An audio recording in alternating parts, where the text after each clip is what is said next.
사랑하는 성도 여러분, 주님의 이름으로 여러분께 안부를 묻습니다. 여러분 평안히 잘 계시지요? 지난 2주 동안 우리 교회는 온라인 예배를 통해서 가정 예배로 드리고 있습니다. 오늘 수요 예배도 함께 만나 예배해야겠지만 이렇게 온라인으로 예배를 드리게 되어 많이 아쉽습니다. 그렇지만 시간과 공간을 초월하시는 하나님께서 여러분 예배 드리시는 각자의 처소에 우리와 함께 하심을 믿습니다. 또한 하나님 주시는 은혜와 축복을 함께 경험하는 귀한 말씀의 시간 되기를 원합니다. 특별히 빠른 시일 내에 모든 것이 안정되어서 직접 함께 만나 얼굴을 마주 뵙고 하나님을 예배하는 그 시간들이 조속히 오기를 소망하며 기도합니다. 저는 오늘 여러분과 함께 느헤미야서의 말씀을 함께 나누려고 합니다.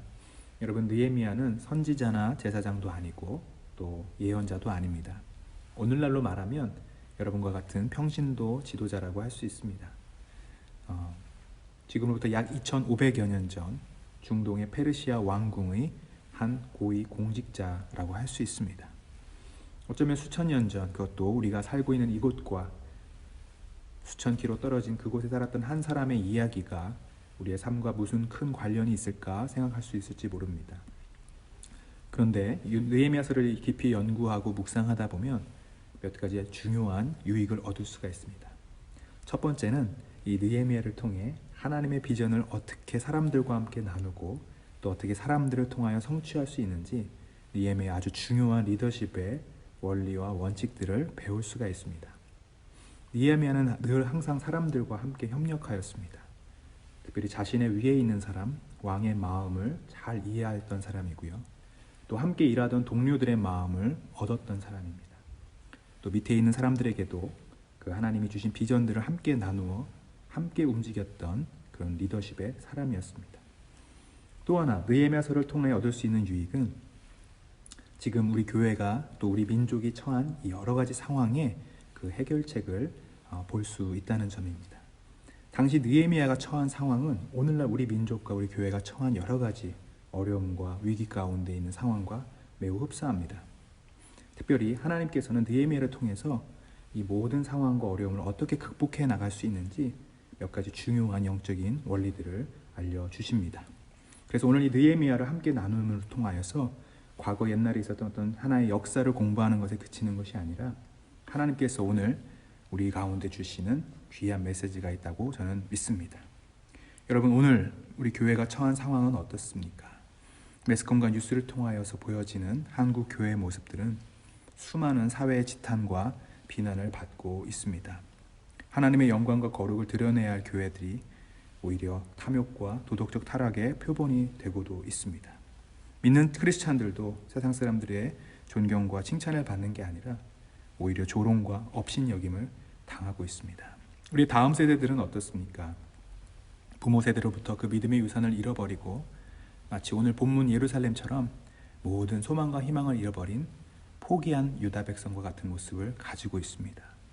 여러분 혹시 3포 시대, 5포 시대 이런 말 들어보신 적 있으실 겁니다.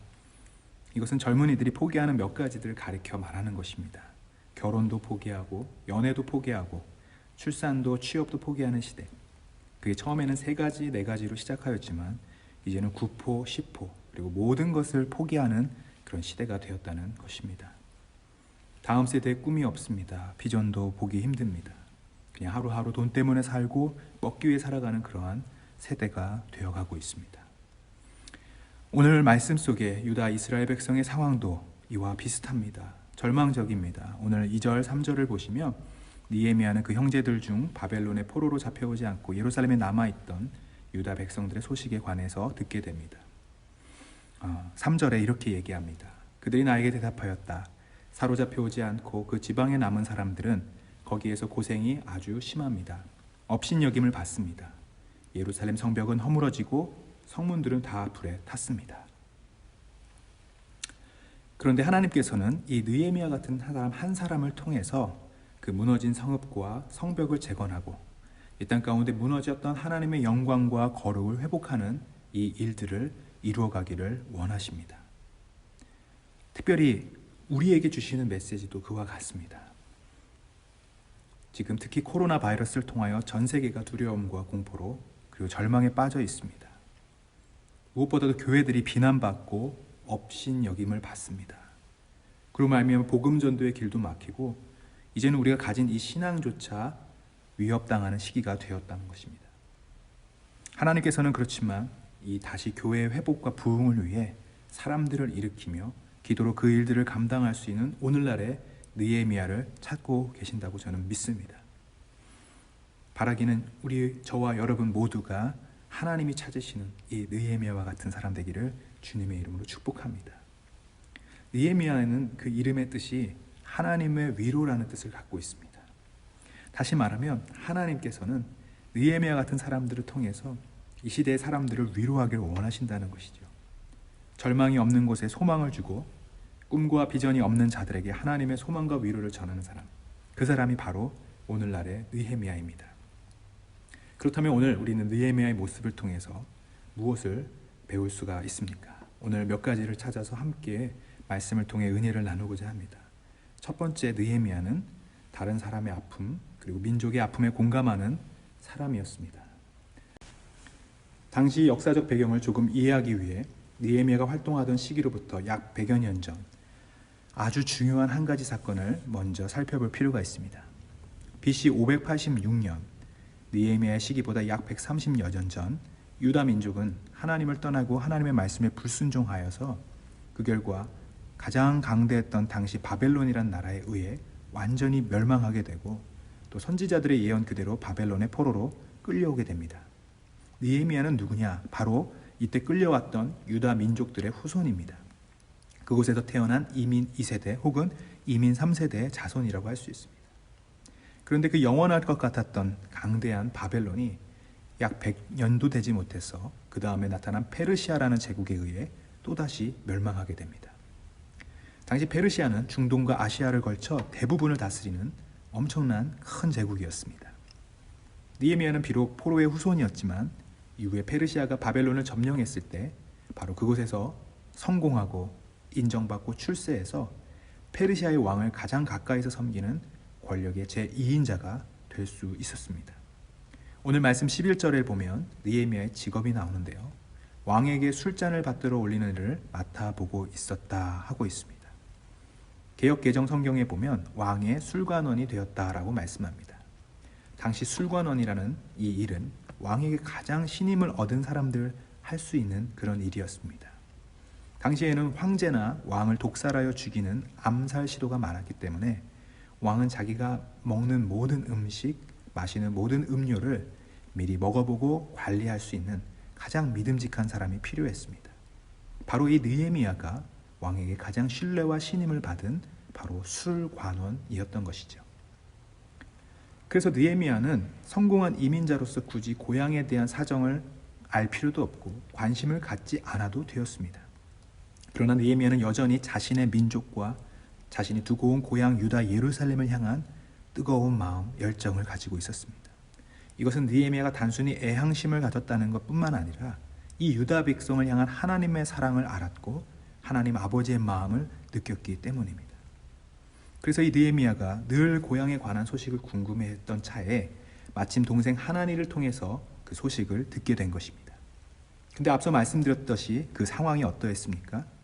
3절 말씀처럼 남아있는 사람들의 고생이 너무 심했고 주변 나라로부터 공격당하고 업신여김을 받고 또 예루살렘의 성벽은 허물어지고 성문들은 다 불타버렸다는 소식을 듣게 된 것입니다. 이 말을 듣고서 오늘 본문 4절에 보면 느헤미야의 반응이 나옵니다. 나는 주저앉아서 울었다. 나는 슬픔에 잠긴 채로 며칠 동안 금식하면서 하늘의 하나님께 기도하였다. 여러분, 느헤미야는 이 페르시아 대제국의 고관으로서 누릴 수 있는 현세적인 영화보다도 하나님의 백성으로서의 영광을 더 중요하게 생각했기 때문에 민족의 환난에 관한 소식을 듣고 자기 자신의 일처럼 고뇌하였고 슬퍼했습니다. 결국 느헤미야가 그 이름의 뜻처럼 하나님의 위로자가 될 수 있었던 것은 바로 느헤미야가 이러한 시대의 아픔에 공감하고 민족을 위한 눈물을 흘릴 수 있었던 사람이기 때문입니다. 오늘날도 하나님이 사용하시는 사람, 하나님이 찾으시는 사람은 누구입니까? 바로 이런 눈물의 사람, 공감의 사람입니다. 타인의 아픔에 애통하며 타인의 기쁨에 함께 기뻐하며 함께하는 사람이 바로 오늘날 하나님의 위로를 전하는 사람들인 것이죠. 저는 이번 코로나 바이러스를 통해 우리 두 가지 종류의 사람을 보게 됩니다. 하나는 자기 자신만을 생각하고 또 오히려 자신의 안전과 평안을 위해 이기적인 마음으로 다른 사람의 평안과 안전에 무관심하거나 오히려 그것을 위협하는 사람들입니다. 또 다른 한 종류의 사람은 다른 사람의 아픔과 어려움, 또 그 고난의 마음으로 애통하며 특별히 소망과 비전이 없는 자들에게 하나님의 사랑을 전하고 생명을 전하는 일을 감당하는 사람도 있습니다. 최근에 중국 우한 지역에 놀라운 일이 일어난다고 합니다. 그것은 바로 한 무리의 크리스찬 모임에서 나온 사람들입니다. 원래부터 이 사람들은 늘 거리에서 전도하는 사람들이었는데요. 요즘에 그들은 노란 방역복을 입고 십자가 팻말을 들고 마스크를 전달하는 그런 사역들을 한다고 합니다.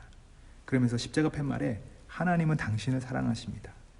예수님의 사랑으로 당신을 사랑합니다 라고 전하면서 모두가 문을 꼭꼭 잠그고 마음에 닫힌 문을 두드리면서 무료로 마스크를 나눠주는 그런 사역을 하고 있다고 합니다. 여러분, 우리 믿는 자들 그리고 오늘날의 교회가 이런 위기의 때에 하나님의 위로를 전하고 소망을 전하는 우리 모두가 되어야 된다고 저는 믿습니다. 이 위기의 시대에 여러분, 교회가 문을 닫는가 마는가, 예배를 드리는가 마는가, 이 모든 판단 기준이 나와 우리의 안전이 그것만이 기준이 되면 안 될 것입니다. 하나님의 마음을 가지고 나를 벗어나고 우리를 뛰어넘어서 다른 사람을 향한 마음과 사랑을 갖는 것, 이것이 바로 오늘 느헤미야가 보여줬던 모습입니다. 예수님께서도 누가복음 7장 32절에 그 시대에 관해서 말씀하십니다. 이 세대 사람을 무엇에 비길까? 그들은 무엇과 같은가? 그들은 마치 어린이들이 장터에 앉아서 서로 부르며 말하기를 우리가 너희에게 피리를 불어도 너희는 춤추지 않았고 우리가 애곡을 하여도 너희는 울지 않았다 하는 것과 같다. 감정이 메말라 버린 세대라는 것입니다.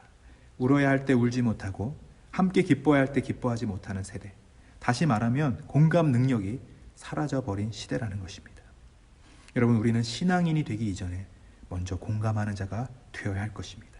우리는 예배자가 되기 이전에 먼저 사랑할 수 있는 자가 되어야 하는 것이죠.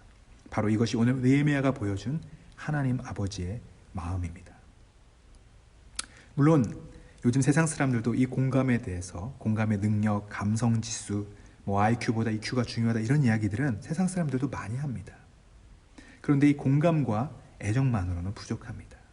그래서 느헤미야가 그 다음에 보여줬던 모습은 바로 우리가 믿음으로 본받아야 할 모습입니다. 그것이 무엇입니까? 느헤미야는 함께 공감했을 뿐만 아니라 함께 애통했을 뿐만 아니라 또한 기도하였다는 것입니다. 하나님께서 오늘 이 시대에 찾는 느헤미야 같은 사람 누구입니까? 그 사람은 바로 기도하는 사람입니다. 4절 말씀에 보면 느헤미야는 이 말을 듣고서 주저앉아 울었습니다. 그리고 슬픔에 잠긴 채 며칠 동안 금식하면서 하늘의 하나님께 기도했다라고 나옵니다. 바로 이것이 느헤미야가 느헤미야 될 수 있었던 비결인 것입니다. 기도의 사람 느헤미야, 하나님이 찾는 사람이 바로 이러한 사람입니다. 아브라함도 소돔과 고모라 땅을 하나님이 심판한다고 하실 때에 그 땅을 위하여 하나님께 중보기도 합니다.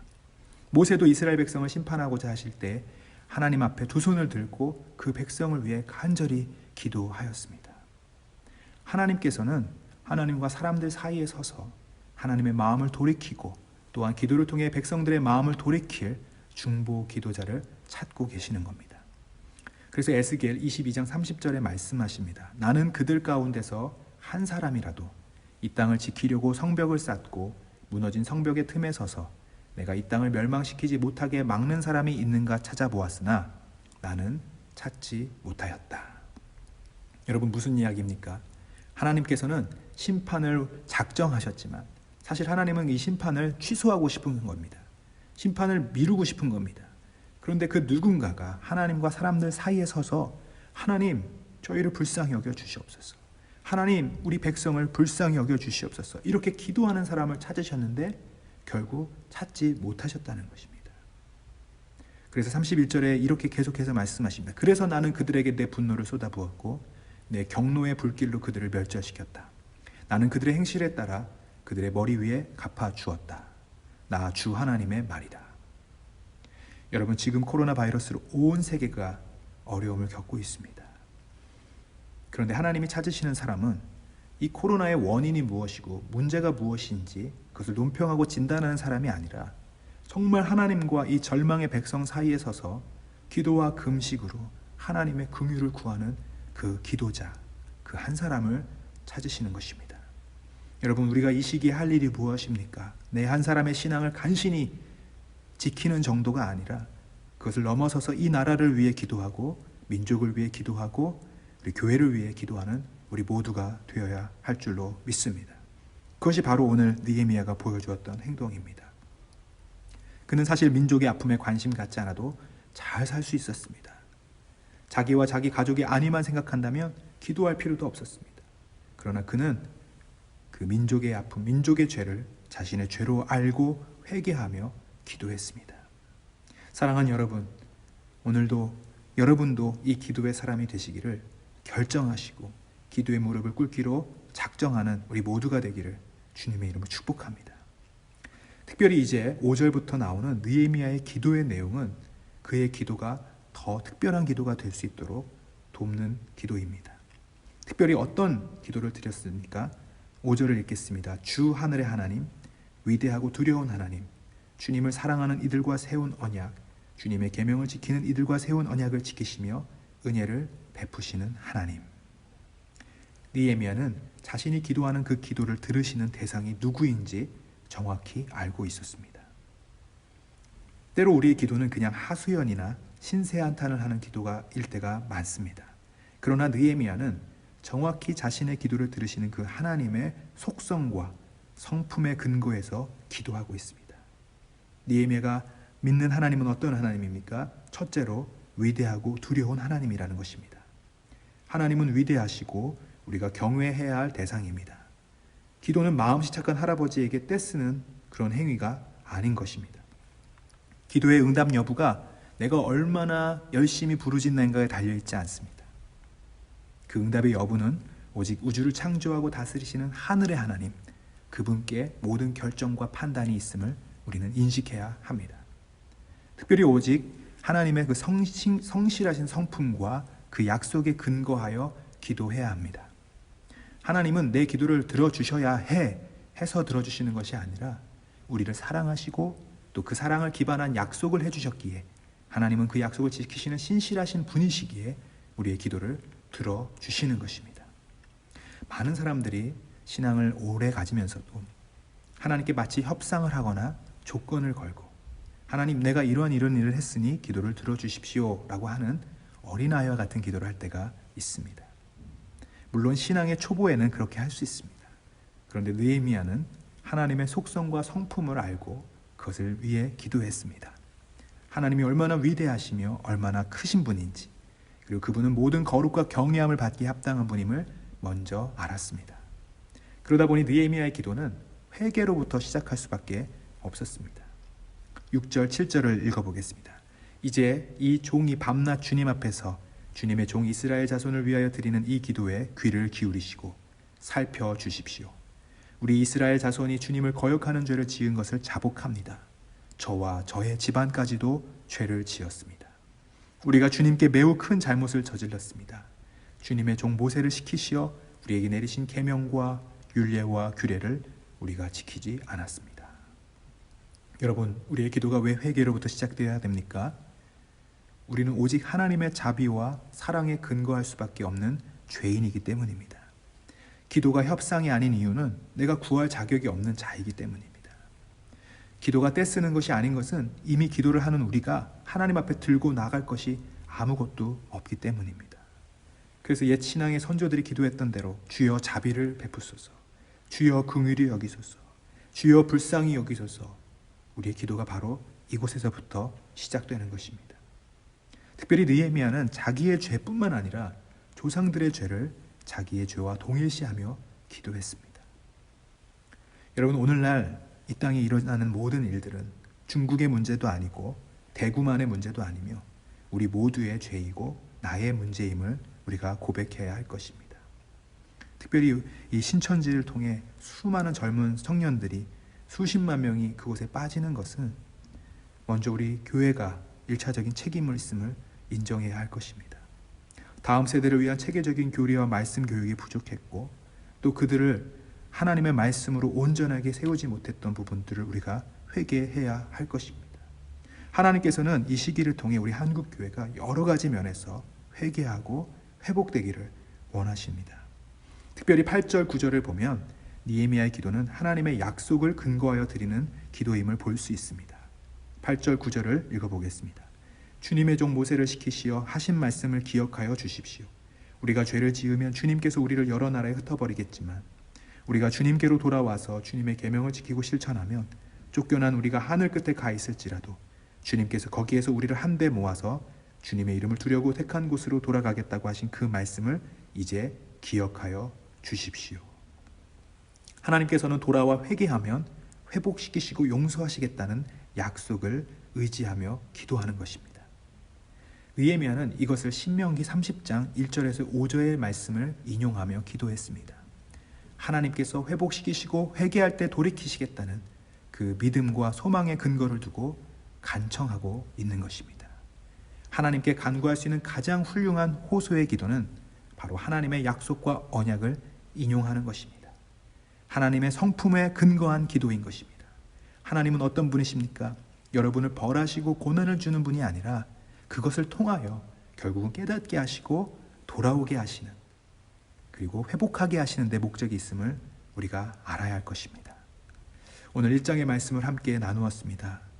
이제 말씀을 마치려고 합니다. 느헤미야는 공감의 사람, 눈물의 사람이었습니다. 다른 이들을 하나님 아버지의 마음을 품고 이해하며 울 수 있었던 사람입니다. 하나님이 바로 여러분에게서 이러한 눈물을 보기 원하십니다. 또한 느헤미야는 기도의 사람이었습니다. 하나님은 하나님의 약속을 의지하며 민족의 죄를 대신 회개하는 중보 기도자를 찾으시고 계십니다. 사랑하는 여러분, 이 위기의 때에, 이 어려운 시기에 하나님은 여러분이 하나님의 위로가 되기를 원하십니다. 특별히 이제 2장부터 시작되는 내용에는 하나님께서 놀라운 방법으로, 느헤미야가 전혀 상상하지 못했던 방법으로 느헤미야의 기도를 응답해 주시는 것을 보게 됩니다. 오늘 이 말씀을 통해 내가 그 하나님의 위로자가 되기를 소망하고 하나님의 응답을 경험하신 우리 모두가 되시기를 주님의 이름으로 축복합니다.